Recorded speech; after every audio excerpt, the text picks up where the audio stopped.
Selamat siang Bapak Ibu. Kita pada kesempatan kali ini akan memulai untuk pembuatan room mapping dengan Webex. Pertama, kita masuk ke Google Chrome. Kemudian kita klik Cisco Webex. Nah, kemudian kita mulai ke Cisco Webex download. Kita masuk ke Cisco Webex. Diklik, kemudian sebentar kita tunggu. Masih mendownload.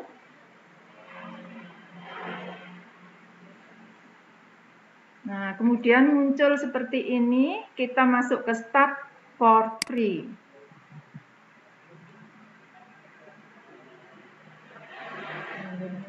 Karena signal, kita tunggu. Nah, sudah.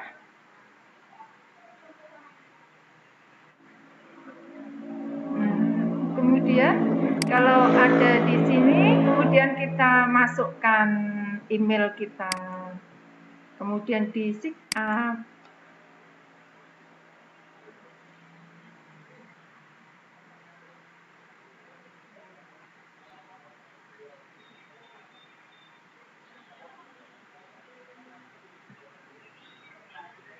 Nah, kemudian ada welcome back, kita sign in, diklik. Artinya kita nanti masuk. Ya. Nah, kalau sudah, nah di sini kita masukkan email kita. Email kita masukkan.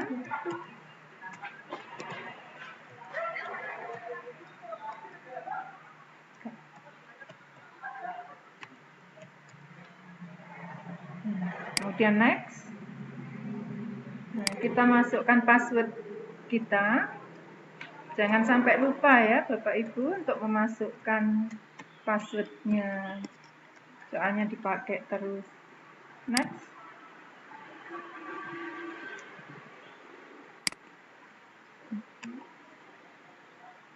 Nah, ada yang keliru.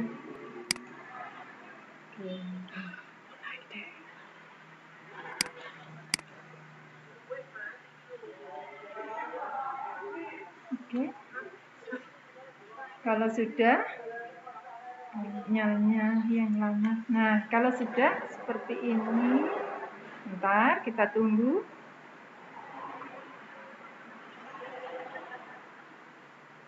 Nah, kita masuk ke schedule. Schedule kita klik. Nah, schedule kemudian start.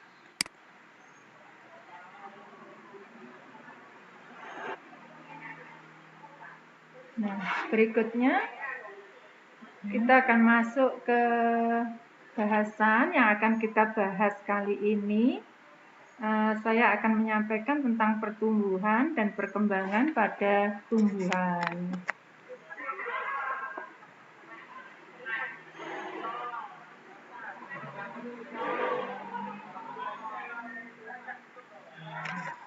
Kita masuk ke start mapping, Bapak Ibu.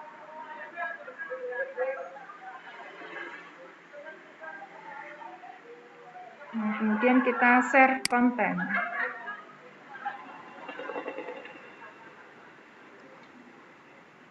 Apa kabar semua?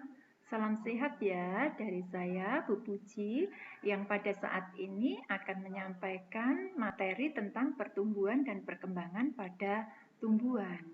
Nah, kali ini kita akan bahas tentang pengertian pertumbuhan dan perkembangan, kemudian faktor-faktor yang mempengaruhi pertumbuhan dan perkembangan pada tumbuhan. Baik, kita akan bahas yang pertama ya, tentang pengertian pertumbuhan. Apa itu pertumbuhan? Pertumbuhan merupakan proses bertambahnya ukuran yang berupa volume, massa, tinggi pada makhluk hidup yang bersifat irreversibel. Artinya, irreversible itu tidak dapat balik. Nah, pertumbuhan tumbuhan terjadi karena adanya pertambahan jumlah sel dan juga perbesaran sel. Pada proses ini terjadi akibat pembelahan mitosis pada jaringan yang bersifat meristematis, contohnya pada ujung batang. Nah, pada pembelahan tersebut, dari satu sel nanti akan dihasilkan 2 sel anakan. Nah, sel anakan itu nanti mempunyai sifat genetik yang sama dengan induknya. Nah, untuk pertumbuhan dapat diukur dan dinyatakan secara kuantitatif. Nah, pada pengukuran pertumbuhan biasanya akan menghasilkan suatu grafik. Nah, ini dihasilkan grafik seperti ini. Pada saat dilakukan pengukuran biasanya dengan menggunakan alat yang disebut dengan auxonometer yang digunakan untuk mengukur kecepatan bertambahnya panjang batang pada tanaman. Nah, pada pengukuran pertumbuhan dihasilkan suatu grafik sigmoid seperti ini ya. Nah, perhatikan di sini berdasarkan grafik yang ada di sini, pertumbuhan dibagi menjadi 4 fase, yaitu fase log, kemudian fase eksponensial, kemudian fase stasioner, dan dilanjutkan pada fase kematian. Nah, biasanya pada fase log ini pertumbuhannya mencapai maksimal. Sedangkan pada fase stasioner di sini pertumbuhannya tampak berhenti.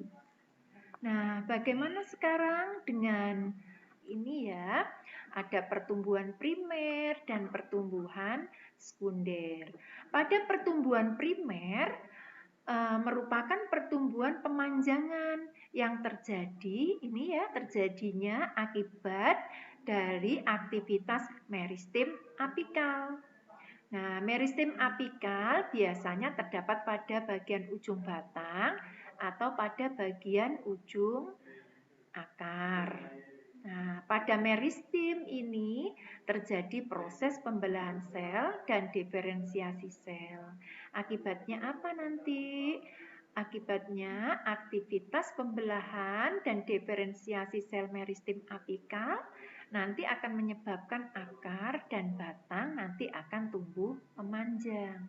Perhatikan ya, pada pertumbuhan primer di sini ada zona-zonanya yang terdiri dari 3 zona. Zona yang pertama adalah zona pembelahan.